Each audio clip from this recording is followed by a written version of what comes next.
preferential access. That's for many years, we'll continue to do so. But equally, we support subscription.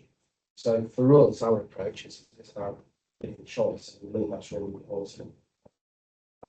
One thing that keeps coming through, well, two things: access and experience. And those two things are just so important. They're not necessarily easy to crack. But I think if we all collectively focus on those two things, and we're always bearing that in mind, I think that will take us a long way. So just a quick time check. We are running a lunch break in 5. We have 2 colleagues joining from the UK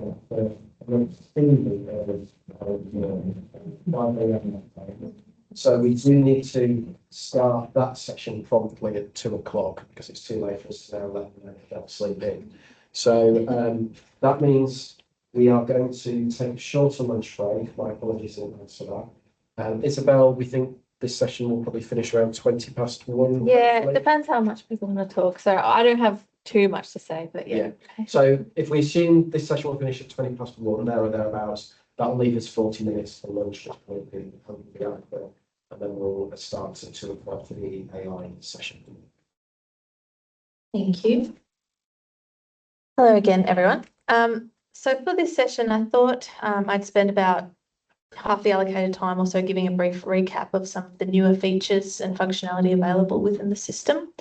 I think it's fair to say that over the last few years, there's been quite a lot of development. I've been, as I've said, at Talis close to 5 years now, and I would say the first couple of years there was one big development that was LTI 1.3, but in the last few years or so, and I hope you agree, there's been a lot of changes in terms of new features made available. So I promised I won't be too tiresome. I won't go into too much detail because I know a lot of you know these things, but I thought it could be useful as a starting point, and then I'll open up for discussion basically so we can have a chat about what you're using, how you're using it, what you're not using, and learn from each other in that sense.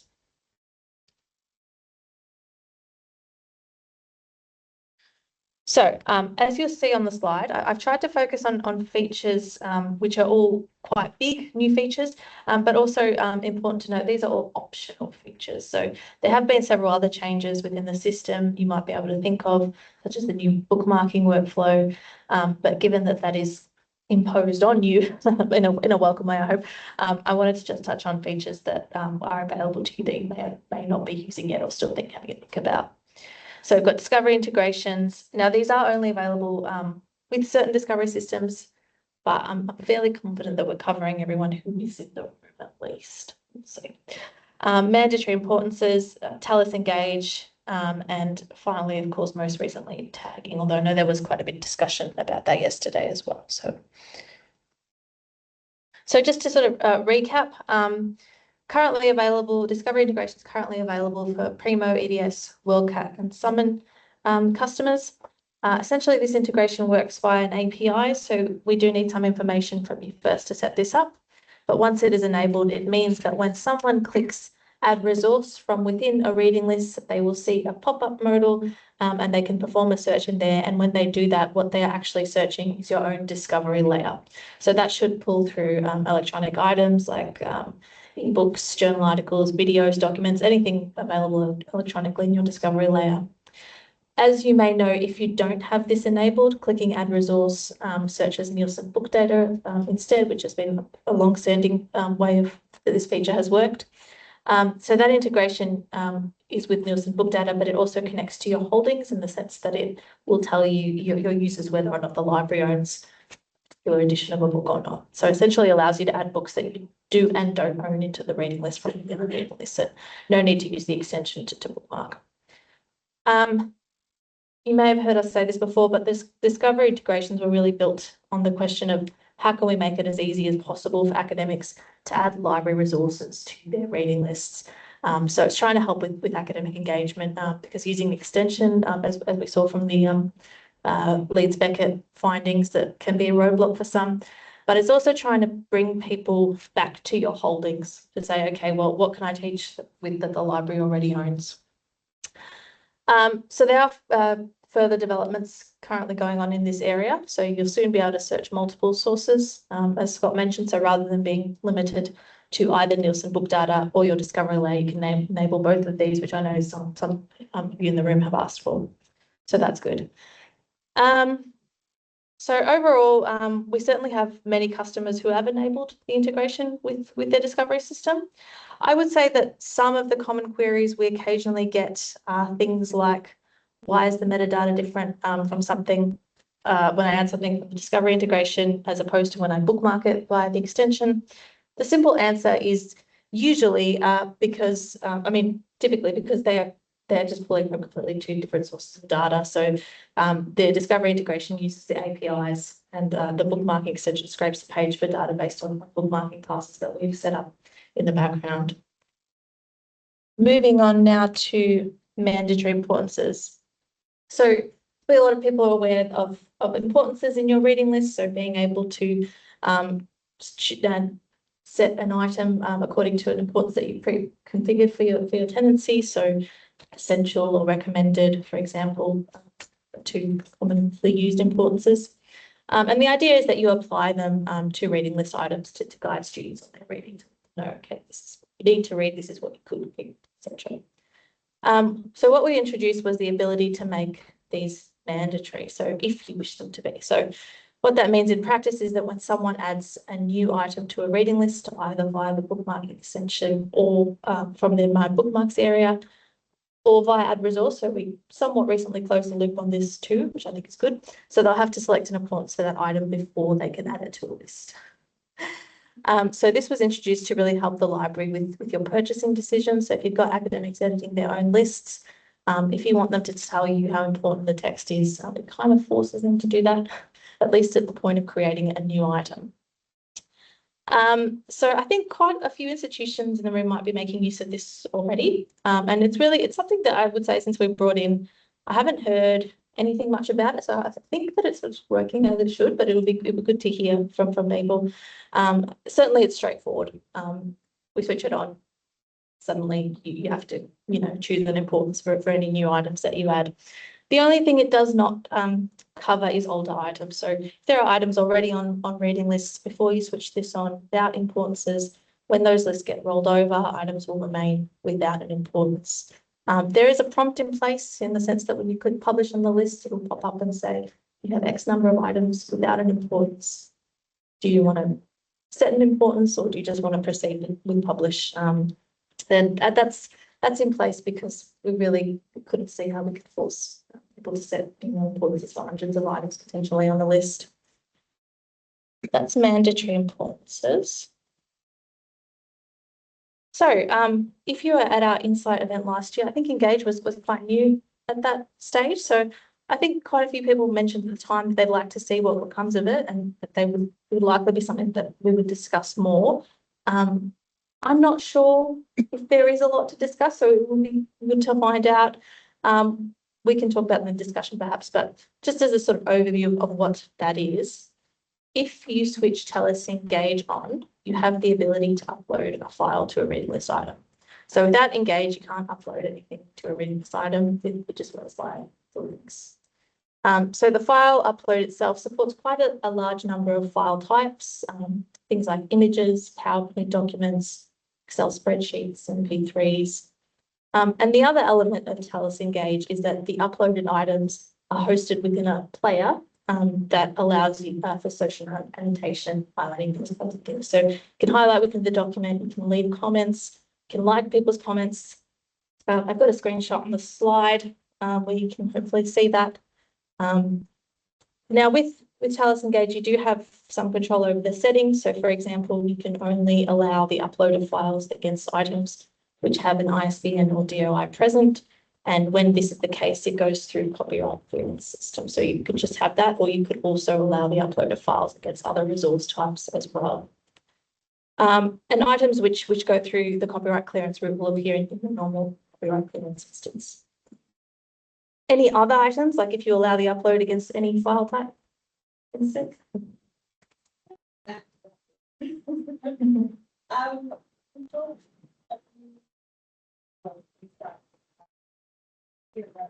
About elevate player digitized content materials, and that was always taken back as like very invisible.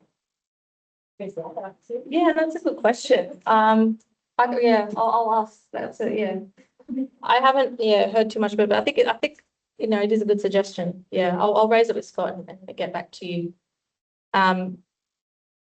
So yeah, essentially as Bex is describing, Talis engage items within the player that you can see there with the commenting thing. But if you've got an item in a PDF in copyright clearance, you're not getting that sort of functionality. And it's a PDF. So yeah, it's a good question. Regarding usage of Talis Engage, it is there for you whenever, but it is of course optional. So we took a look at some internal statistics for the purposes of the session, and we saw that there were 2 institutions in the UK that appear to be uploading files. One had 272 files uploaded, and another had 122 files uploaded. So that seems to be more than just testing purposes. And I think we do know one institution that are actively using it. So I just mentioned that because if there is no one that is using it and you are interested to see how another institution might be taking this on board, I'm happy to put you in touch with them. And next up, we have tagging, of course. So this was a feature that we introduced particularly, I would say, for APAC. So it was something you asked for a lot. Essentially, it allows you to tag reading list items with preset tags that you've set up in the settings area. So someone can't go rogue and set up their own tags. They're predicted by an admin user. So the tags are visible on the reading list, so students can see them too, and you can also report on those tags via the all list items report. We suspect there are going to be many use cases for tagging. Some of the ones we've identified from talking to different customers include, identifying items by Indigenous authors, identifying open access materials, identifying materials from specific subscription packages to help support your renewal decisions, identifying items which are sensitive, so a user is warned of potentially sensitive content before they then click into it, identifying accessible resources or text written by institutional authors, and you may be able to come with use cases as well. As you know, we've received a lot of feedback around the private tags, so that the students wanted to see those and that they're useful for the purposes of library admin. And as Scott mentioned, I think that's something that they were looking at. So that's hopeful. Good news. But I know that quite a few institutions have already moved ahead with tagging. So as you may have seen the last product update webinar, the team looked at the most popular use case currently for tags across the institutions. And Scott mentioned this as well yesterday in his presentation, and that was that open access was accounting for 48% of all tagging activity, followed by things like print format only and free open text. So that was interesting, but it's still relatively new, so I'm sure we'll see that grow and extend to more use cases. It'll be an interesting one to keep an eye on, I think. So, how we're going for time, but that's all I wanted to formally present on. I thought I've got a few questions on each feature, but again, you don't have to, they're just prompts. If you one of these speaks to and you want to talk about it, please do it if you have a question. But does anyone have anything around discovery integrations? Are you using it? Has it helped with the list building process for academics, or is that impossible to track? Or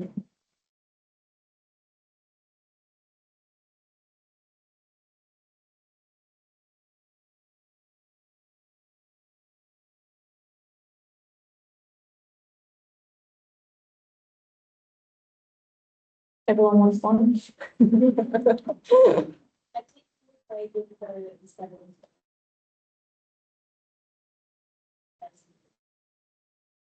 Which you see, which is like that, and just the way it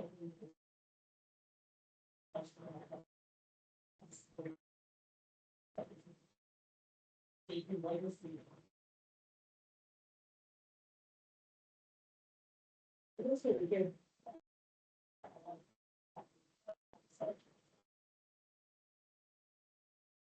Would you, if you were to enable it at some point, would you use it alongside the other?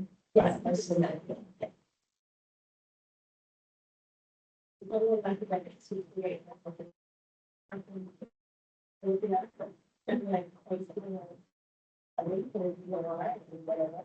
And then that's the thing. So if I would talk about it to such as.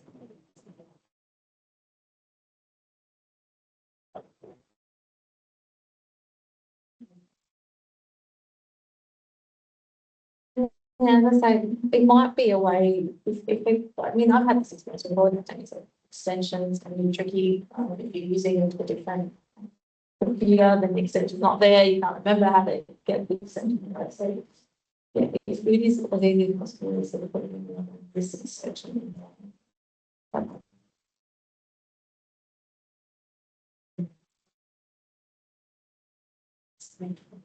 This is always doing this translation. I think that's one of the things we have. This is nothing to do. It's not really. Yeah, there is a video on the Michael Plant's page, if that helps.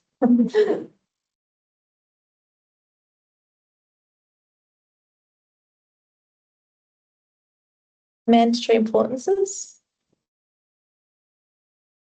Are we using these? Yeah, So, like, really, it's not gonna be the license. And it's an experience from where the stuff they can actually, or it's the pandemic, or it's just whatever we'll see. There's a big.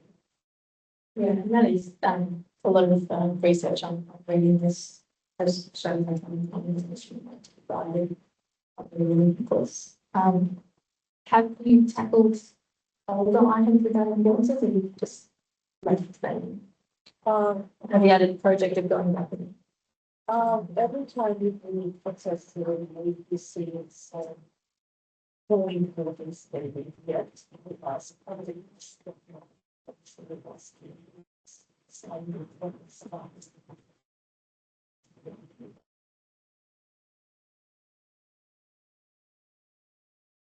anything else around mention differences?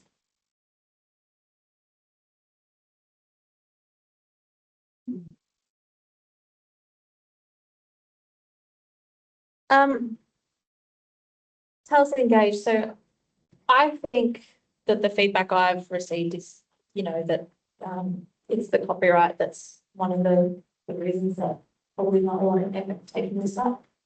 But yeah, I'm going I assume you've taken a look at it. As I say, that is yeah, let's check something you said earlier. To be honest with you. Certainly there, we can make it so something this together. yeah, I'm seeing, And is that the same as you can put it? It's like it does that happen? Just so my question is, can you force it to put it on points? No, because yeah, requires that, yeah, it's a yeah, so I guess if you wanted that sort of manipulation, audience, say this.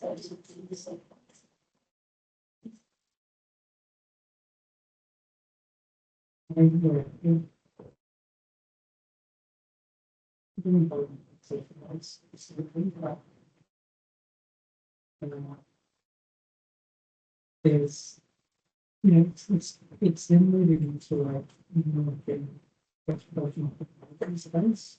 And that becomes a bit itself.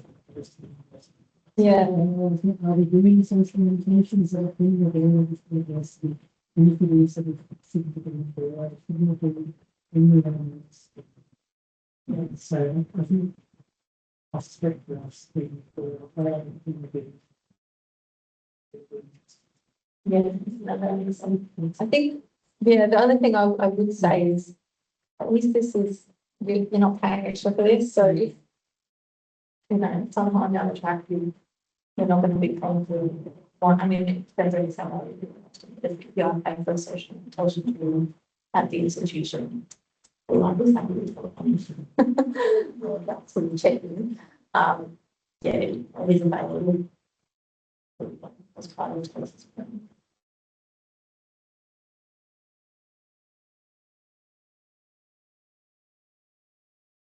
And lastly, tagging. I know we talked about this yesterday in the discussion, which was great. Does anyone have anything else? They want to talk about with the rating by tags. I think this most really open access.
All right, we're 20 past, so I think that's pretty good time for lunch.